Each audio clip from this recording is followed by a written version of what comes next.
बिस्मिल्लाहिर्रहमानिर्रहीम। जिस स्टूडेंट्स को हम देख रहे थे मुग़ल जो एम्पायर्स थे उनकी सारी हिस्ट्री देख रहे थे, और फिर हमने इसमें तीन रिफॉर्मिस्ट स्टडी कर लिए, शेख अहमद सरिंदी, शेख वली शाह वलीउल्लाह और सैयद अहमद बरेलवी, और इनके जो फीचर्स थे वो हमने यहाँ पे देख लिए। ठीक हो गया।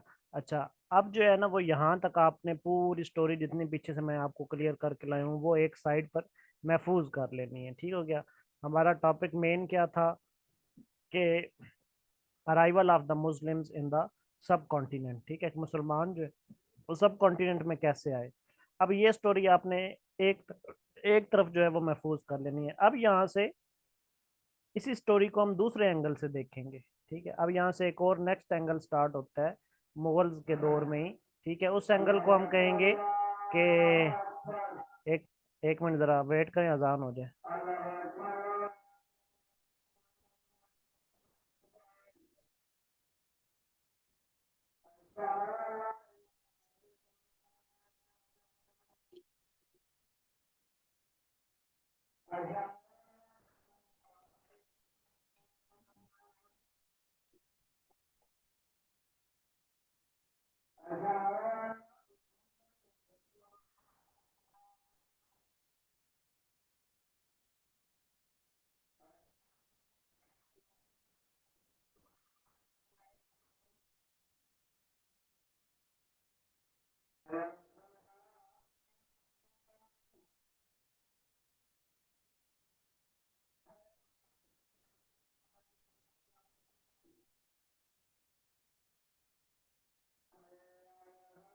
तो अजान हो रही है।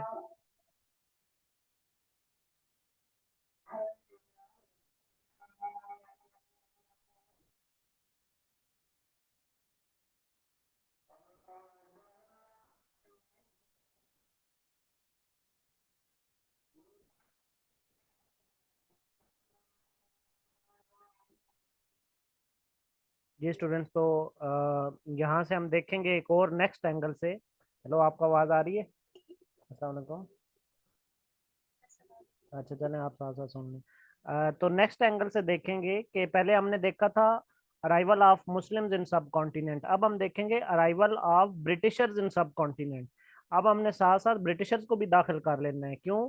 क्योंकि आगे 1857 की जंग आनी है। ठीक है, 1857 की जो है वो आगे वार आनी है, और 1857 की जो वार है उसमें जाहिर बात है, आपको पता है कि वो between the Britishers and Muslims थी। ठीक हो गया।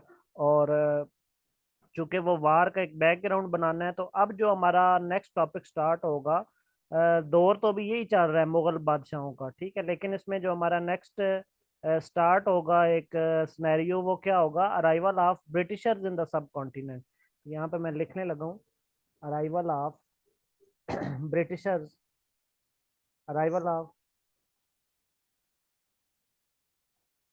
अच्छा, लाइट आ गई है तो आप ज्वाइन कर लें उधर से, जूम मीटिंग से, तो गूगल मीट से। अच्छा जी, arrival of Britishers in the subcontinent, continent. ठीक है। अच्छा, इसको हम दोबारा जो है ना वो, अब वैसे तो हम पहुंच चुके थे 1700 प्लस तक, 1700 प्लस तक, लेकिन इसको हम दोबारा से 1600 से स्टार्ट करेंगे अराइवल ऑफ, क्योंकि ब्रिटिशर्स कब आए सब कॉन्टिनेंट में? 1600 में। ठीक है, तो ये आपने ध्यान में रखना है कि 16वीं जब सदी स्टार्ट होती है, ठीक है, 1600 में जो है वो ब्रिटिशर्स जो है वो सब कॉन्टिनेंट में आते हैं। ठीक हो गया। अच्छा, कैसे आए अब उसको हमने देखना है। यहाँ पे थोड़ा सा मैं आपको पहले मैं मैप दिखा लूँ, ताकि आपको मैप से जो है ना वो आइडिया हो जाए। ज्वाइन कर लेंगे जल्दी से, चलेंगे। ये मैप ज़रा देखें, यहाँ से ब्रिटिशर्स का मैं आपको आइडिया देता हूँ सबसे पहले। अच्छा, यहाँ पर मैप में ये आपको पता है कि ये सब कॉन्टिनेंट है, ये मैंने सर्कल कर दिया है, इंडिया, पाकिस्तान, बांग्लादेश एक्सेट्रा। ये जो है ये सब कॉन्टिनेंट है। ब्रिटिशर्स कहाँ पे थे? यूरोप में, ये ब्रिटिशर्स हैं। ठीक है, यहाँ पे ये सारे ब्रिटिशर्स हैं। ठीक है, ये यूरोप का इलाका है। ठीक है, अब यूरोप से जो है वो ब्रिटिशर्स ने आना किधर है? सब कॉन्टिनेंट में। ठीक है, जो बरतानिया के हैं, इन्होंने कहाँ पे आना है? सब कॉन्टिनेंट में। अब यहाँ से सबसे पहला बंदा जो यहाँ से चला, ठीक है, जिसने सी रूट दरियाफ्त किया टुवर्ड्स ईस्ट, ठीक है, टुवर्ड्स ईस्ट जिसने सी रूट दरियाफ्त किया, उसका हम यहाँ पे नाम लिखते हैं। जो सबसे पहला बंदा टुवर्ड्स ईस्ट जिसने सी रूट दरियाफ्त किया, उसका नाम यहाँ पे मैं लिखने लगा हूँ जी ब्राथो, ठीक है। First person who discovered the sea route from Europe to the east. आपको पता है ना ये सब कॉन्टिनेंट ईस्ट में है यूरोप के, ठीक है, यूरोप के राइट साइड पे। टू द ईस्ट वाज बार्थोलोम,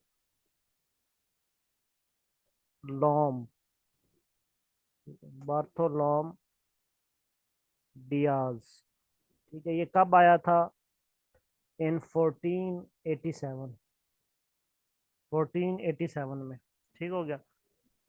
लेकिन ये पहुंचा नहीं, ठीक है, ईस्ट साइड पे ये पहुंचा नहीं, चला ये था, इसने सी रूट दरियाफ्त तो किया लेकिन पहुंचा नहीं।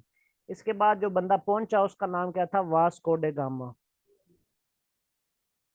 Vasco da Gama also discovered the sea route. तो हमारे पास वास्को डे गामा का ही नाम आता है फ्रॉम, क्योंकि ये पूरा सब कॉन्टिनेंट तक पहुंचा। टू द ईस्ट वाज, ठीक है, to the east Vasco da Gama also discovered the sea route from Europe to the east, ठीक है। अच्छा, ये जो वास्को ड गामा था, डिस्कवर्ड के स्पेलिंग सही कर लेंगे, डिस्कवर्ड, डिस्कवर्ड, हाँ जी। ये जो वास्को ड गामा था ये बिलोंग करता था पुर्तगाल से, ठीक है। आया कब? 1497 में, 10 साल बाद। उस वो 1487 में और ये 1497 में, 10 साल बाद, ठीक हो गया। तो हमारे पास ज्यादा नाम जो है वो अब वास्को ड गामा का ही आता है, ठीक है। ये कहाँ का रहने वाला था पूछा जाता है। He belongs to, he belongs to पुर्तगाल,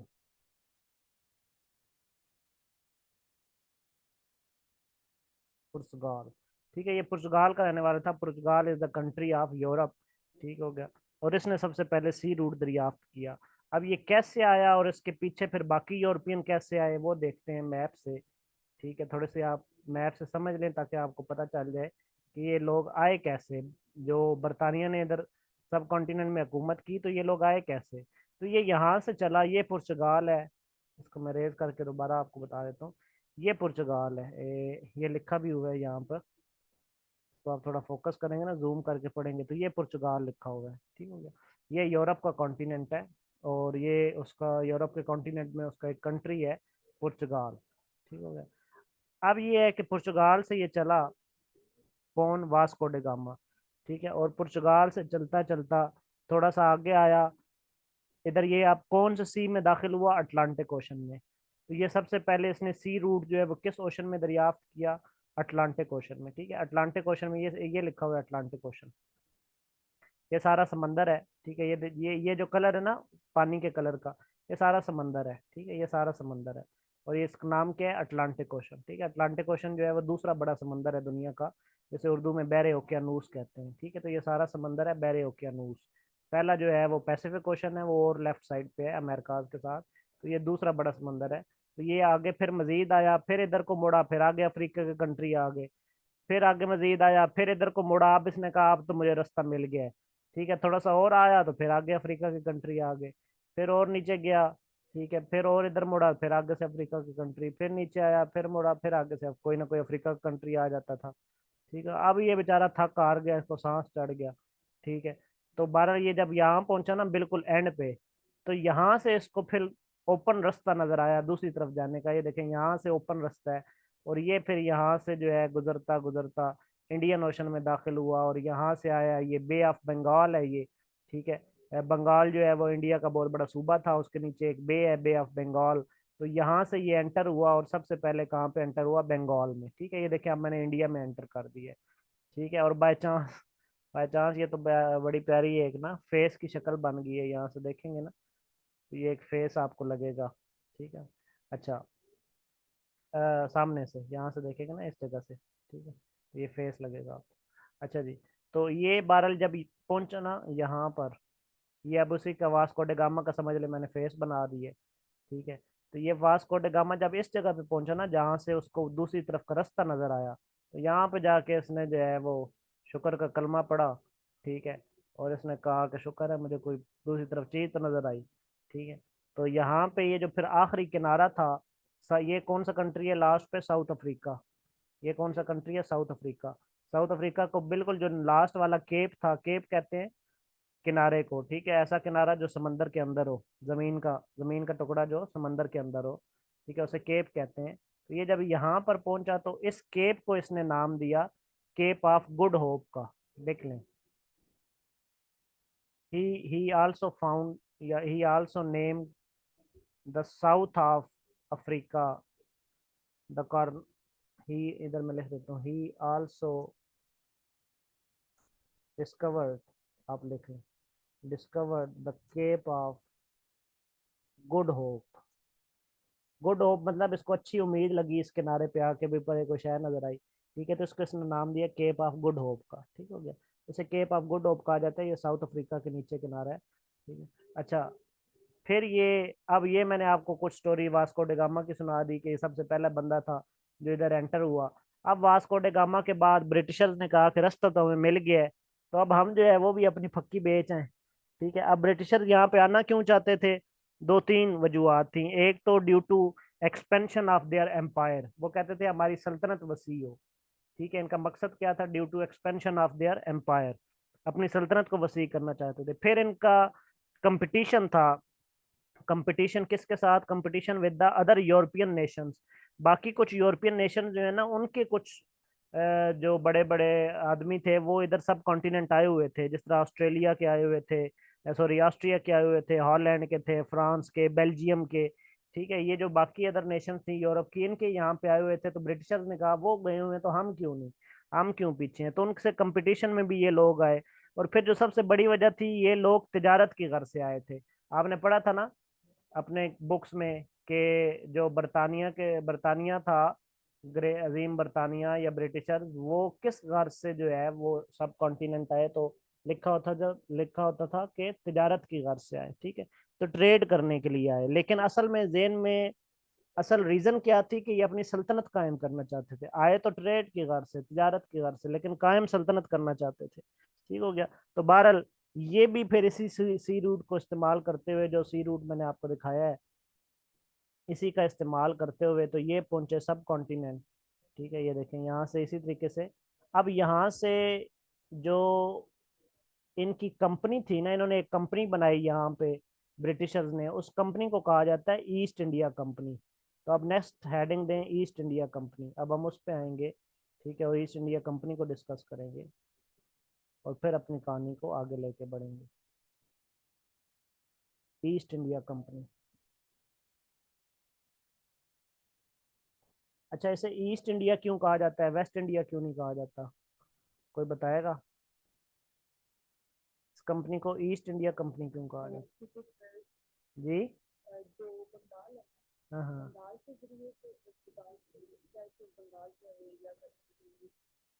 हाँ बंगाल, नहीं नहीं, इंडिया के तो ईस्ट में नहीं है, बंगाल तो इंडिया के साउथ में है।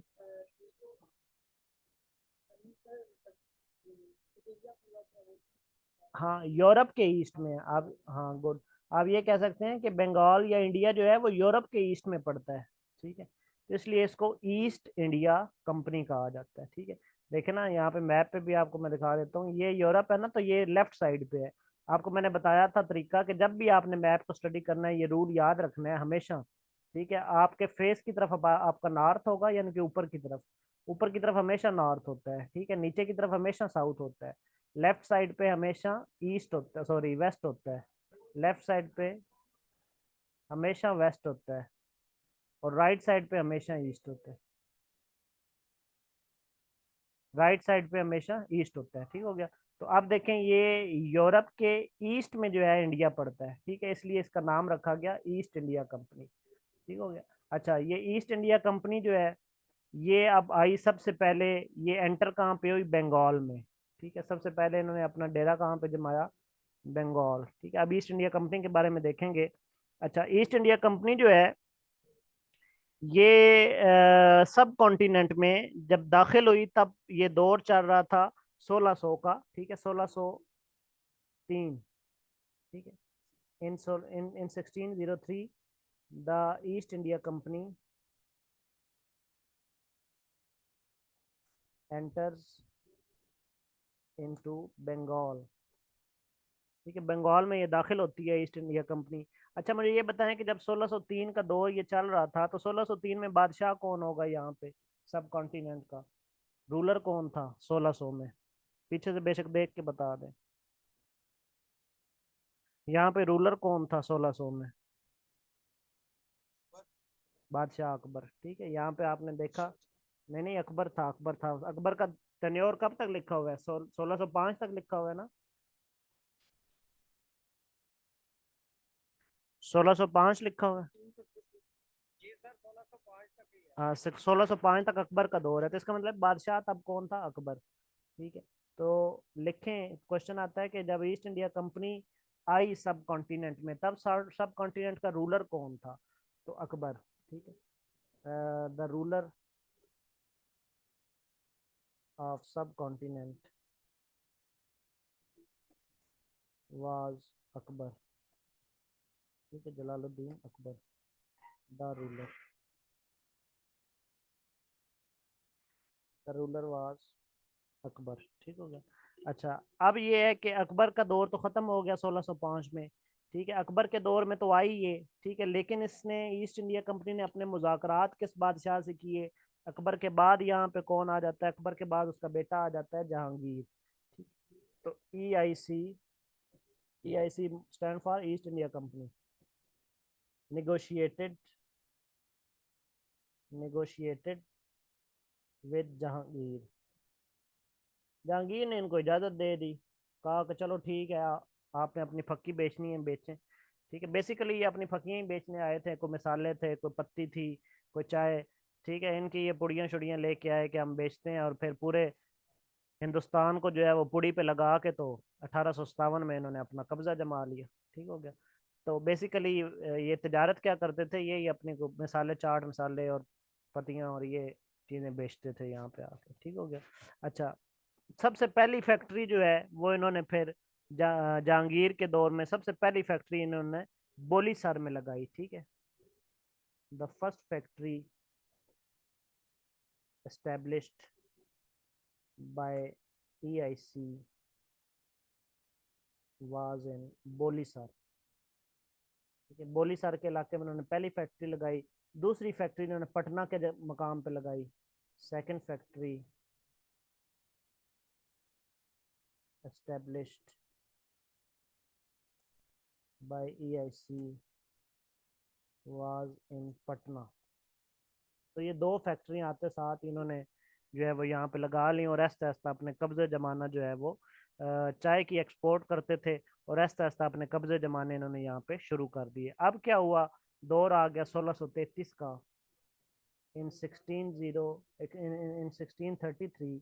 अब क्या हुआ कि 1633 में बादशाह आ गया आपका, उसका आगे बेटा खुरम, ठीक है, इनके शाहजहां, ठीक है, शाहजहां जो है वो बादशाह आ गया, ठीक है। और शाहजहां की एक बेटी थी जिसको 1633 में जो है ना वो बेटी उसकी जो है वो जल गई, किसी से नहीं जली, आग से जली, ठीक है, बेटी जो है वो उसकी जल गई। और अब ये जो EIC थी, ईस्ट इंडिया कंपनी थी, अब बादशाह ने ऐलान करवाया कि जो मेरी बेटी का अच्छा सा इलाज करेगा तो उसको इतने इनाम और ये और वो, ठीक है। तो ये जो ईस्ट इंडिया कंपनी थी ब्रिटिशर्स की, इनके साथ इनका एक डॉक्टर आया हुआ था, उसका नाम था जैब्रियल बाफन, ठीक है। Doctor Gabriel Boughton treated the daughter of Shahjahan, and Shahjahan Shahjahan gave, Shahjahan ने पूछा हाँ भाई मांगो, क्या मांगते हो? उन्होंने हीरे जवाहरात मांगने की बजाय उन्होंने कहा कि बादशाह सलामत, आप ऐसा करें कि हमें जो है ना, हमने ये पत्तियां बेचनी होती हैं तो हमें फ्री घूमने फिरने की इजाज़त नहीं है बेचने की। ठीक है, तो हमें ऐसा करें, हमें आप एक लाइसेंस जारी कर दें। ठीक है, तो बादशाह सलामत ने क्या किया, बादशाह सलामत ने ईस्ट इंडिया कंपनी को फ्री ट्रेड लाइसेंस जारी कर दिया। भाई पूरे हिंदुस्तान में जहाँ मर्जी ट्रेड करें, इन्हें पूछने वाला कोई नहीं होगा। तो फ्री ट्रेड लाइसेंस किसने जारी किया इनको, लाइसेंस शाहजहां ने। ठीक है, इन रिवार्ड, किस बदले में, बेटी को ठीक करने के बदले में, इन रिवार्ड। अच्छा जी, अब देखे ना कितने सियाने थे अंग्रेज, ऐसा ऐसा गेम डाल रहे हैं, यकदम तो नहीं डाल रहे, यकदम तो लड़ाई नहीं की आके। ठीक है, ऐसा ऐसा फिल्म डाल रहे हैं, डाल रहे हैं, डाल रहे हैं, आखिरकार जो है वो पूरे सब कॉन्टिनेंट पे हावी हो जाते हैं। ठीक हो गया। तो अब क्या हुआ कि 1633 में ही, ठीक है, 1633 में ही जब इनको फ्री ट्रेड लाइसेंस मिल गया बादशाह की तरफ से, इन्होंने क्या किया कि कासिम बाजार कलकत्ता में भी अपनी एक ब्रांच बना ली ईस्ट इंडिया कंपनी की। ठीक है, तो they made a branch in Kasim Bazar, in Kasim Bazar Calcutta, they made a branch in Kasim Bazar Calcutta. ठीक है, अपनी ईस्ट इंडिया कंपनी की उन्होंने एक ब्रांच बना ली कासिम बाजार कलकत्ता में। ठीक हो गया, अब साथ में ब्रांच भी बन गई उनकी। ठीक हो, कलकत्ता तक भी फैल गए, पहले बंगाल तक थे, अब वो कलकत्ता, दोनों बड़े सूबे थे। ठीक है, बंगाल भी कलकत्ता भी। ठीक है, अब जो है वो कलकत्ता तक फैल गए वो।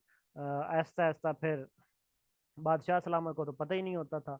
बादशाह सलामत मैंने आपको बताया, आगे फिर जितने आए वो सारे वैसे ही अपने रंग रंगीलियों में मसरूफ होते थे, उन्हें किसी काम का पता ही नहीं होता था कि अंग्रेज क्या कर रहे हैं क्या नहीं कर रहे। बादशाह सलामत तो जब तक सो के उठते थे ये अपनी सारी गेम डाल चुके होते थे। ठीक हो गया, अब फिर साथ साथ इन्होंने हाउसिंग सोसाइटीज बनाना शुरू कर दी। ठीक है, दे आल्सो मेड, रहना भी था ना, इन्होंने अपने मुलाजमों को रखना था। दे आल्सो मेड, तो कोई इनको टकर गया होगा अंग्रेजों को, कोई उसके माइंड का क्या नाम है, बैरिया टाउन वाले का क्या नाम है, हाँ मलक रियाज हुसैन की तरह कोई इनको टक्कर गया होगा अंग्रेजों की तरह, तो उसने जनाब हाउसिंग सोसाइटीज का मशवरा दे दिया। तो हाउसिंग सोसाइटीज बनना शुरू हो गई अंग्रेजों की। They also made the housing societies for themselves. ठीक हो गया, हाउसिंग सोसाइटीज ही बन गई इनकी। और फिर क्या हुआ कि अब आहिस्ता आहिस्ता उन्होंने क्या किया कि एक बहुत बड़ा किला भी तामीर करवा लिया। ठीक है, जिन्होंने जिसका नाम उन्होंने रखा फोर्ट विलियम। ठीक है, तो सबसे पहला किला जो सब कॉन्टिनेंट में अंग्रेजों ने तामीर करवाया उसका नाम था फोर्ट विलियम। ठीक है, द फोर्ट विलियम या William Fort was constructed by Britishers in subcontinent and they started they started making weapons. और इसमें उन्होंने पत्ती शत्ती के काम नहीं किए। अब इसमें क्या किया, उन्होंने कहा कि आप पत्तियां शत्तियां बड़ी बेच लें, आप कोई कॉन्टिनेंट पे कब्जा भी करें। ठीक है, तो अब आहिस्ता आहिस्ता इस किले में जो है ना वो खुफिया तौर पे वेपन्स तैयार करते थे, असला असला तैयार करना उन्होंने शुरू कर दिया। They started the weapons. ठीक है, इन सब कॉन्टिनेंट। और ऐसा ऐसा इन्होंने इसमें सब कॉन्टिनेंट्स में डिफरेंट किस्म के असला साजी जो है वो स्टार्ट कर दी, मेकिंग वेपन। एंड अब देखें ना, ये तकरीबन at the end of at the end of 1750, अब तकरीबन 17, ये सारे काम करते करते 1750 का दौर आ गया। और 1750 के आखिर तक तकरीबन ये पूरे सब कॉन्टिनेंट में फैल चुके थे। ठीक है, at the end of 750 the East India company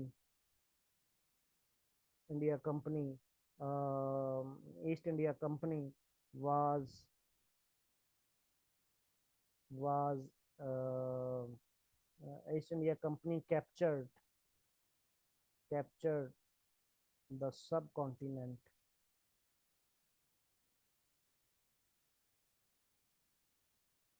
ठीक है, the sub continent, the sub continent fully, तकरीबन ये पूरे कॉन्टिनेंट पे जो है वो एक किस्म का कब्जा जमा चुके थे अपना। ठीक है, 1750 तक क्या कर चुके थे, बहुत ज्यादा ताकत पकड़ चुके थे। ठीक हो गया, बादशाहों को इन्होंने बिल्कुल जो है वो कमजोर कर दिया था, बहुत ज्यादा पावर में आ चुके थे। फिर बहुत सी हाउसिंग कॉलोनीज बना चुके थे, फोर्ट विलियम में असला इकट्ठा कर चुके थे, बहुत से लोगों को फौजी ट्रेनिंग दे चुके थे, बहुत से लोगों को खरीद चुके थे, बहुत से लोगों को ब्लैकमेल कर चुके थे, किसी को खौफजदा करके, किसी को मरवा के।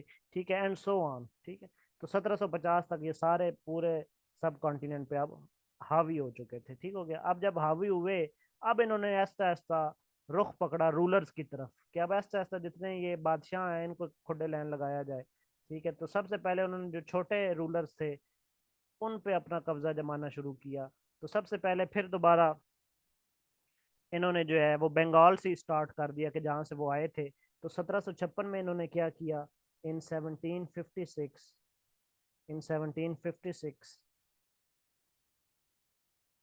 the Nawab of Bengal was Ali Vardi Khan। Bengal का जो नवाब था उसका नाम अली वर्दी खान था। And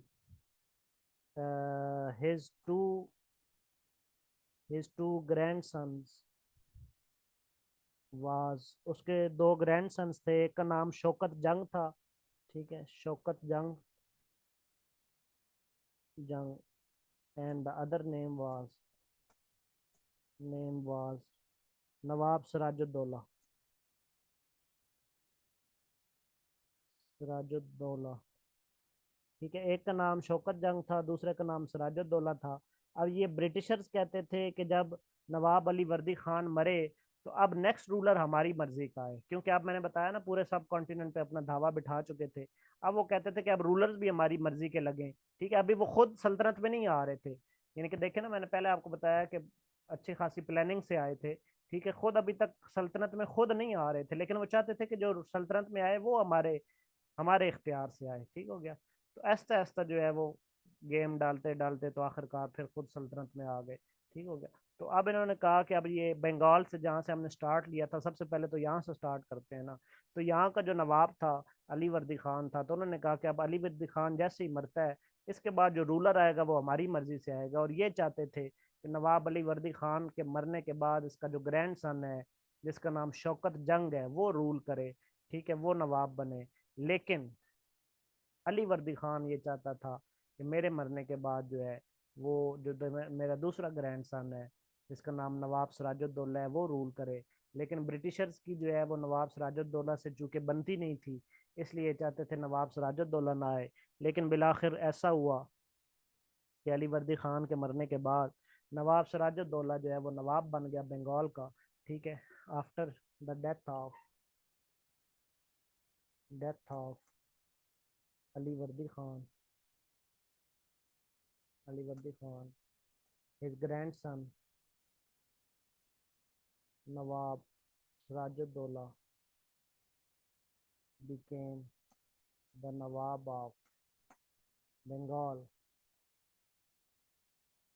against the will of Britishers।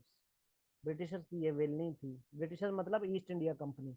ठीक है, ब्रिटिशर्स की ये विल नहीं थी कि वो बनता, लेकिन वो बन गया। अब ब्रिटिशर्स को खुंदक शुरू हो गई, वो नवाब साहब को छेड़ते थे, नवाब साहब उनको छेड़ते थे। ठीक है, दोनों की आपस में खुंदक बन गई। ठीक है, खुंदक मुखालफत शुरू हो गई। अब एक दिन चढ़ा नवाब, फिर नवाब होते हैं, एक दिन चढ़ा नवाब साहब को गुस्सा। उन्होंने कहा ये कौन पत्ती मसाले बेचने आए, इनको जरा बुलाया जाए मेरे सामने।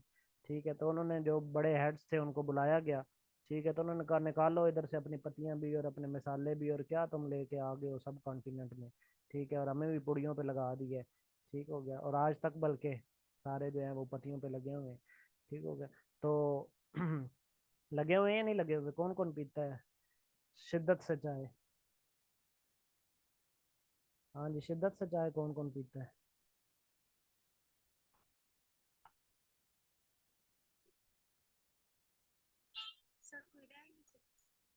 अच्छा, इसका मतलब है सारे ही लगे हुए हैं अंग्रेजों की पुड़ियों पे हैं।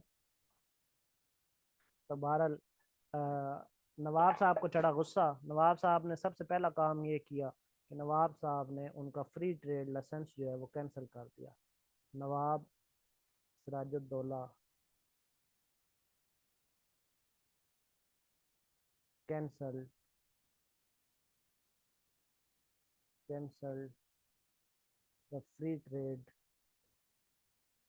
Licence of PIC.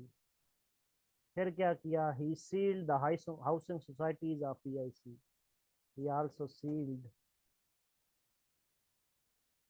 he also sealed the housing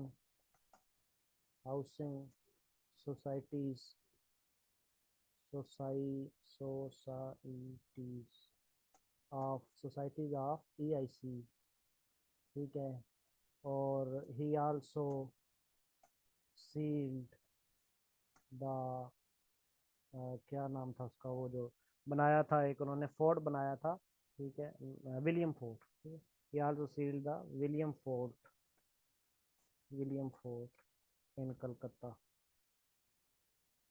वहाँ के भी इसने, जो कलकत्ता का हुक्मरान था, उसको कहा कि इसका विलियम फोर्ट भी सील करवाएं। वो भी उसने सील करवा दिया। बहरहाल सारी चीज़ें इसने बंद करवा दी। ठीक है। और फिर इसने गिरफ्तार करवा लिया। पूछा जाता है कितने फौजी गिरफ्तार करवाए ईआईसी के, तो 146। ठीक है। ही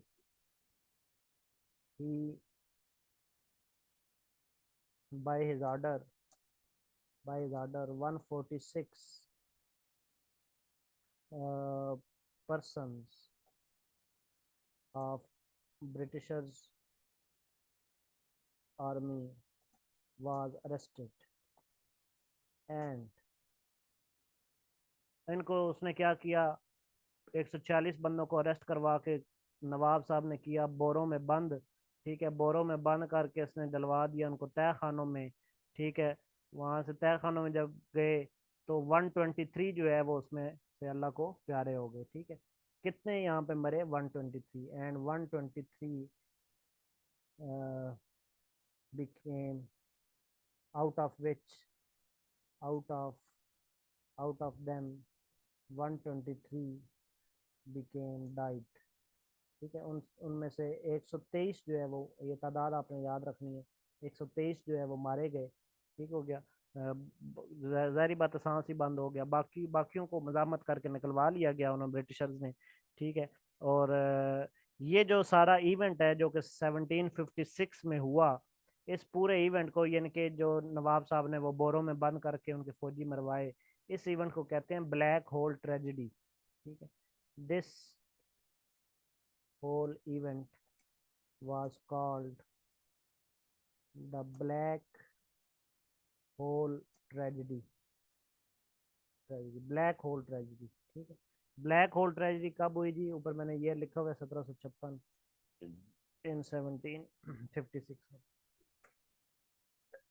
बेसिकली ये ब्लैक होल ट्रेजेडी क्यों इंपॉर्टेंट है? The black hole tragedy the black hole tragedy became the foundation of became the base of uh, the war of 1856 1857। तो ये 1857 की जो जंग है उसकी ये बेस बनी। ठीक है। कहाँ से अंग्रेजों ने जो है वो जंग का प्लान बनाना शुरू किया? इन्होंने कहा कि इन्होंने हमारे 146 बंदों में से 123 मार दिए, तो अब हम अपना बदला लेके छोड़ेंगे। तो यहाँ से एक बदले की आग भड़की। ठीक है। और वो जाके खत्म होती है फिर 1857 तक। ठीक हो गया। तो बेसिकली उसका आगाज जो है वो 1756 में हो गया था, यानी कि 100 साल पहले। ठीक है। किस वाक्य से हुआ था? ब्लैक होल ट्रेजेडी से। ये ब्लैक होल ट्रेजेडी क्या थी, ये मैंने आपको बड़े इजी वे में जो है वो एक्सप्लेन कर दी है। ठीक हो गया। और किसने ये ट्रेजेडी करवाई और किन के दरमियान हुई? Nawab Sirajuddaulah and East India Company के दरमियान। ठीक हो गया। अच्छा। अब ये यहाँ से ब्रिटिशर्स ने क्या किया? अब वहां से उधर से मुगल बादशाह चल रहे हैं। मैंने कहा अब आगे जो है ना वो ज्यादातर मुगल बादशाह को डिस्कस करने की बजाय हमने 1857 को डिस्कस करना है। ठीक है। मुगल बादशाह अपने तौर पे चल रहे हैं। औरंगजेब आया 1658 से 1707 तक, मैंने आपको लिखवा दिया। उसके बाद उसका आगे नेक्स्ट आ गया जी बहादुर शाह आ गया, वो 1707 से 1712 तक आ गया। फिर जहांदार शाह आ गया, 12 से 13 तक रहा। फिर उसके बाद वो आ गया, क्या नाम है, सियार, क्या नाम है उसका, वो 13 से आगे रहा मेरे ख्याल में 19 तक, फर्रुख सियार। ठीक है, फिर उसके बाद जो है वो रफ़ीउद्दरजात आ गया, फिर रफ़ीउद्दौलत आ गया। ठीक है, ये सारे मुगल चलते रहे। फिर मोहम्मद इब्राहिम आ गया, फिर मोहम्मद शाह आ गया, अहमद शाह आ गया, फिर आलमगीर टू आ गया 1754 में। ठीक है, 1754 से 1759 तक वो रहा। फिर शाहजहां थ्री आ गया, फिर शाह आलम टू आ गया। ठीक है, फिर उसके बाद अकबर शाह आ गया टू। ठीक है, अकबर शाह टू 1806 से लेकर 1837 तक आ गया, और लास्ट रूलर इनका जो है वो बहादुर शाह जफर आया। ठीक है, बहादुर शाह जफर का टेन्योर जो है वो 1837 से लेकर 1857 तक है, और 1857 में अंग्रेजों ने मुसलमानों को पटक के बाहर मारा और खुद जो है वो रूलर बन गए। ठीक हो गया, तो ये सारी कहानी 1857 तक जाती है। अब क्या हुआ कि अब हम खड़े हैं 1756 पे। 1756 में फिर अंग्रेजों ने या ईस्ट इंडिया कंपनी ने अब बदला लेने की ठानी कि अब हमने बदला लेना है। उन्होंने फिर क्या किया, ब्रिटिशर्स ने पीछे से यूरोप में जो ब्रिटिश था वहां से उन्होंने दो ब्रिटिशर्स और भेजे। ठीक है, क्या करने के लिए, यानी कि अपने जर्नैल भेजे दो। ठीक है, क्या करने के लिए, रिवेंज लेने के लिए। किस से, सिराजुद्दौला से। ठीक है, यहाँ से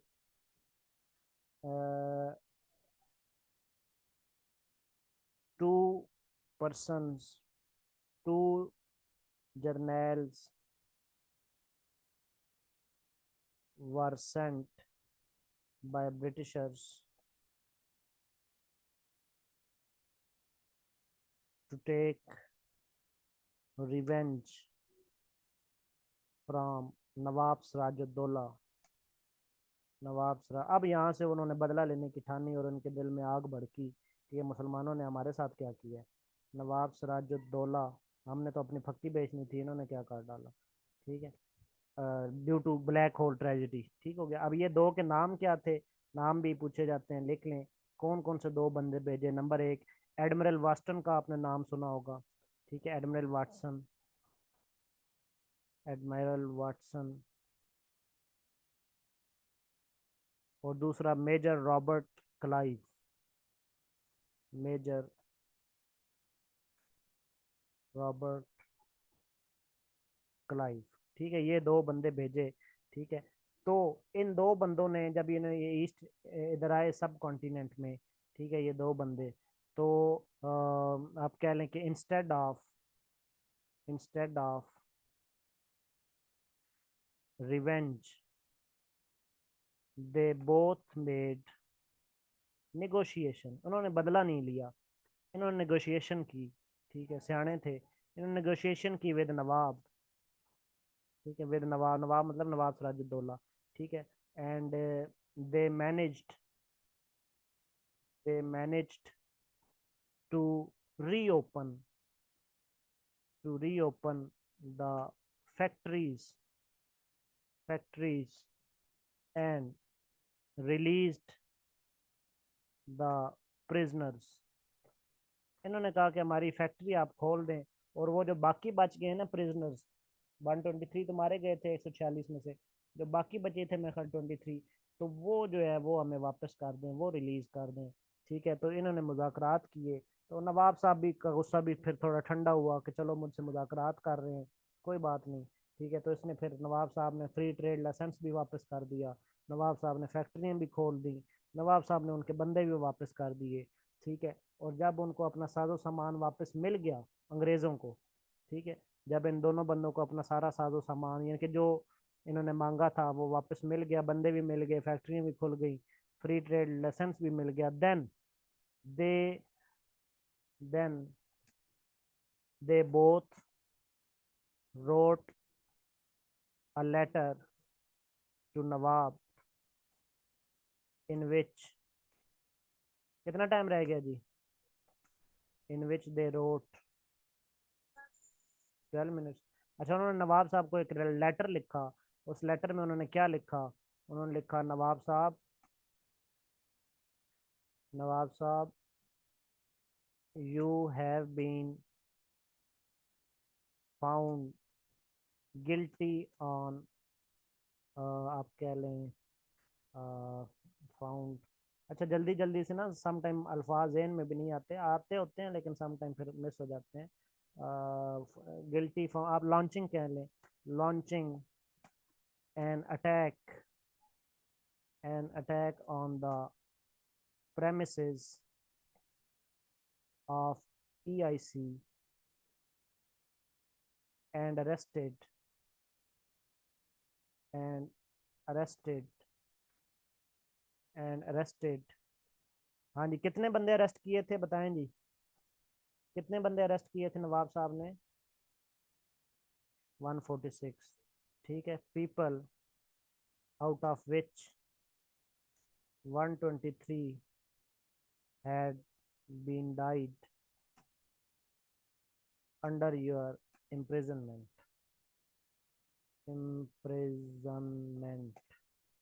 ठीक है। सो अब जब अंग्रेज कहते हैं ना सो, वहां पे लड़ाई वाली बात होती है। So this letter is here to inform you that we are going to attack on your state. अब उन्होंने कहा कि हमारी फैक्ट्रियां भी खुल गई हैं, हमारा फ्री ट्रेड लाइसेंस भी वापस मिल गया है, ठीक है, हमारी सारी चीज़ें री बंदे भी हमारे हमने अपने छुड़ा लिए।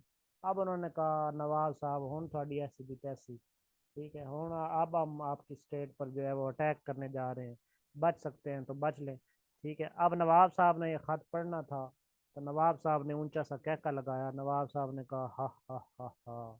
नवाब साहब ने कहा ये कौन होते हैं, इनकी औकात क्या है, मैं इनको मज़ा चखा दूंगा, मैं ये कर दूंगा, मैं वो कर दूंगा, ठीक है, मैं इनको जो है वो शूज और शूज कर दूंगा। ठीक हो गया। और अभी ये जो है वो हंस ही रहा था कि एक सिपाही आया नवाब साहब के पास, और उसने कहा नवाब साहब आप तो हंस रहे हैं, लेकिन बाहर जो है वो हमला हो चुका है। तो उसने कहा कि नवाब साहब ने कि किसने हमला किया है। तो नवाब साहब ने को बताया गया कि समझ नहीं लग रही, आप खुद जाके देख लें कि किसने हमला किया है। फिर नवाब साहब वैसे मजाक समझे थे कि शायद सिपाही मजाक कर रहा है, तो नवाब साहब बाहर निकले। ठीक है, और जैसे ही नवाब साहब बाहर निकले और अपने घोड़े पर बैठे और तीर तलवार संभाला, ठीक है, तो क्या देखते हैं कि वाकई बहुत बड़ा जो है वो अंग्रेज़ों ने हमला कर दिया था उनकी स्टेट पर। ठीक हो गया। और फिर उसकी मेन रीज़न अगेन उनको ये पता चली कि नवाब साहब का जो सिपह सालार था, ठीक है, नवाब साहब के सिपह सालार का नाम था मीर जाफर। आपका जाना पहचाना नाम, आपका जलसों में सुना गया नाम, मीर जाफर सुना हुआ है जलसों में या नहीं सुना हुआ?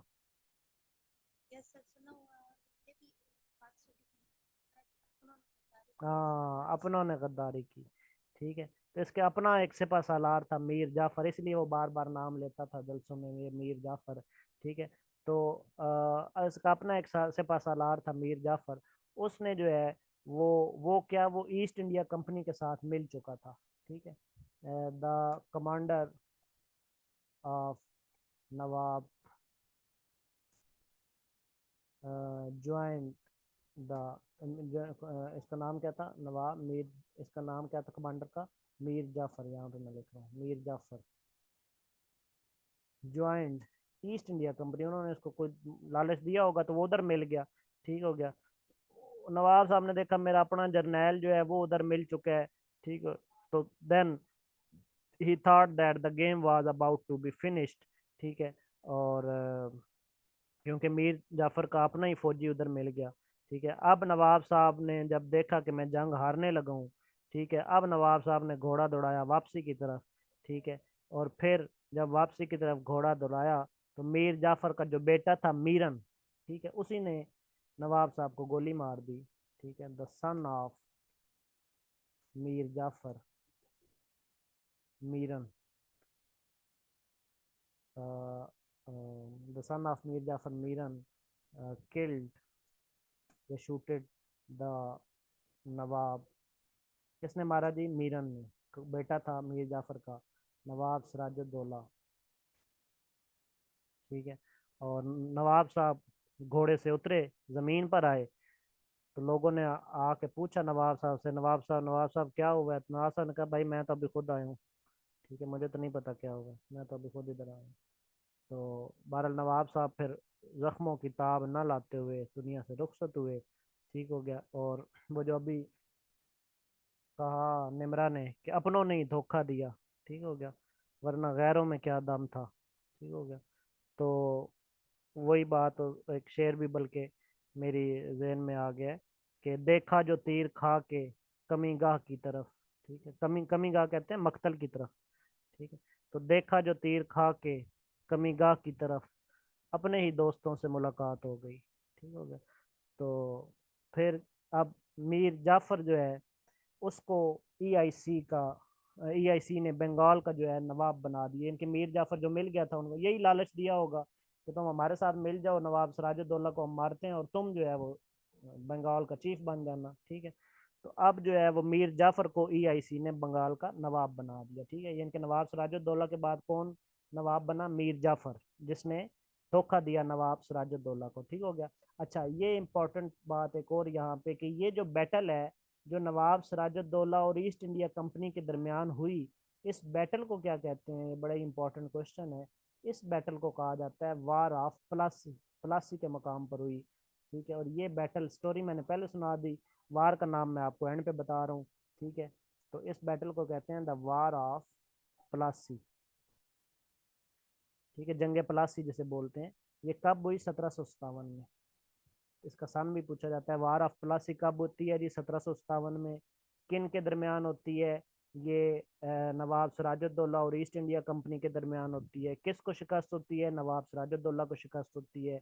नवाब सिराजुद्दौला को क्यों शिकस्त होती है? क्योंकि इसका अपना ही सिपाही जो है वो मीर जाफर गद्दारी कर जाता है, ठीक है। और फिर नवाब सिराजुद्दौला को कौन मारता है? मीर जाफर का बेटा जो है वो मीरन मारता है, ठीक है जी। स्टूडेंट, यहाँ तक को बातें क्लियर होती हैं?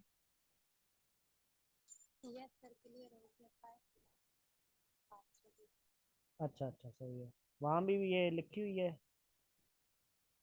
जंग यस सर, प्लासी, हम लोग के में तब पीटीवी लेकिन जंग तब प्लस की बात आती है। तब शायद समझ नहीं आती होगी भी ये क्या है जंग प्लासी और क्या कहते हैं। लेकिन हाँ आप शायद लगा। हाँ, अब ज़्यादा क्लियर हो गया, चलो ठीक। हाँ जी, बाकी स्टूडेंट्स को भी क्लियर हो गया।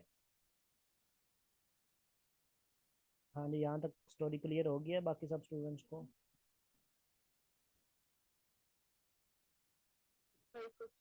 जी जी, करें करें। तो ये क्या कंपनी जब अपनी आगे बना रही थी तो इस चीज का बिल्कुल नहीं पता था। अपना ये सब से हमला भी कर दिया तो वो किस तरह से लोगों ने हिंदुस्तानियों को भी आगे करवाया तो ये था कि नहीं, देखे ना, मैं वही वो नहीं नहीं, वही तो मैंने बताया कि ईस्ट इंडिया कंपनी ने डायरेक्ट हमला नहीं किया ना। ईस्ट इंडिया कंपनी कब आई थी? 1600 में। और हमला कब कर रही है? 1757 में, ठीक है। यानी कि 150 साल लगे हैं ईस्ट इंडिया कंपनी को अपन लोगों को साथ मिलाते हुए।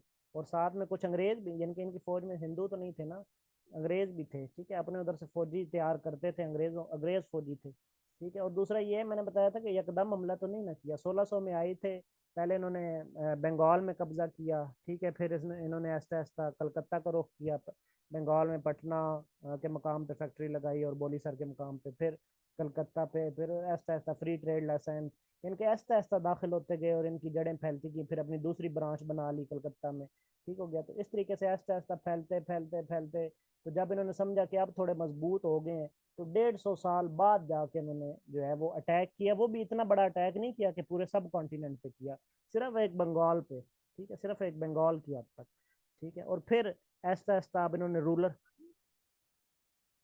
जी, क्या हो रही थी?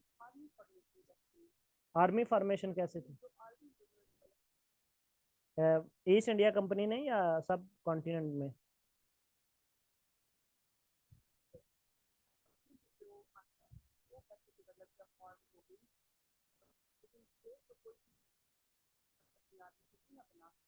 अच्छा, उनकी आर्मी को ट्रेनिंग कहाँ पे दी जाती थी? उनकी आर्मी को ट्रेनिंग कहाँ पे दी जाती थी, ये पूछना चाह रही हूँ।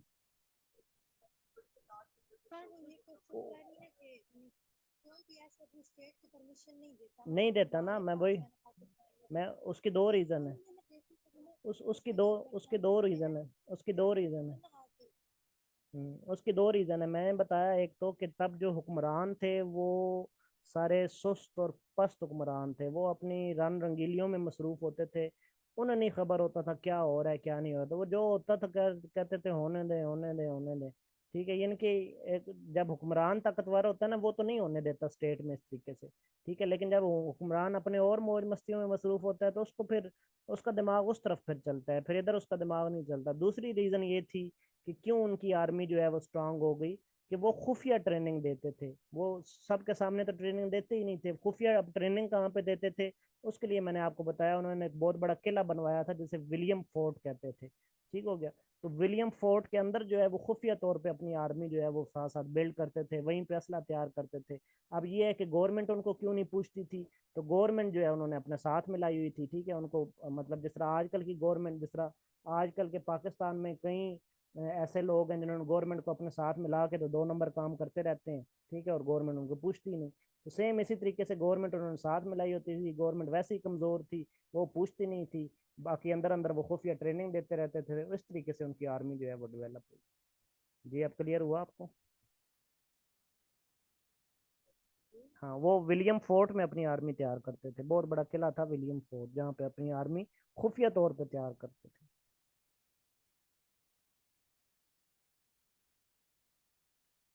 चलें जी, आई होप कि तमाम स्टूडेंट्स को आज का लेक्चर क्लियर हो गया है।